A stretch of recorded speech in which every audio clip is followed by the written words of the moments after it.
A bloody and black day in history, while hidden in Java's rice fields.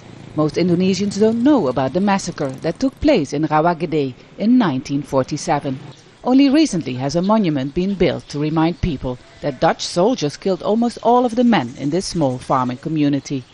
The only surviving witnesses are now in their late 80s, widows, all illiterate, who had to go on living without their husbands for support. There were dead bodies everywhere. Many we found in the river after the shooting stopped. Men who were hiding there were tracked down by dogs and all of them shot. Many, so many, more than 400. Karun's father had tried to hide in the river. Today his son remembers that after the massacre, the water had turned red with blood.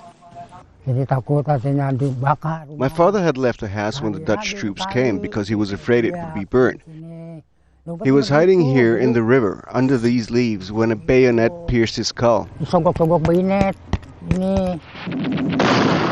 By the end of World War II, Indonesian freedom fighters declared independence from Dutch rule.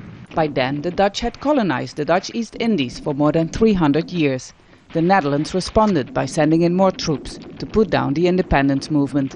The massacre in Rawagede is only one of several that took place. This is not the only Indonesian village where the Netherlands still has unresolved dark history.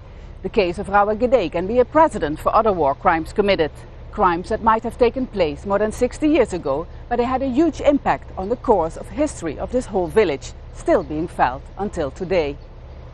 Mustawarjo went to the Netherlands in June to testify in the case against the Dutch government. We cannot leave it like this. They have to be held responsible. After my father's death, I had to struggle all my life. A life full of suffering. I've never had a house and still live in a shack. I ask the Dutch to please consider this. Of the 9 widows and survivors who had filed the case, 3 have died while waiting for the verdict. The Dutch government has admitted that war crimes were committed in Rawagede, but it says the survivors filed their claims for compensation too late.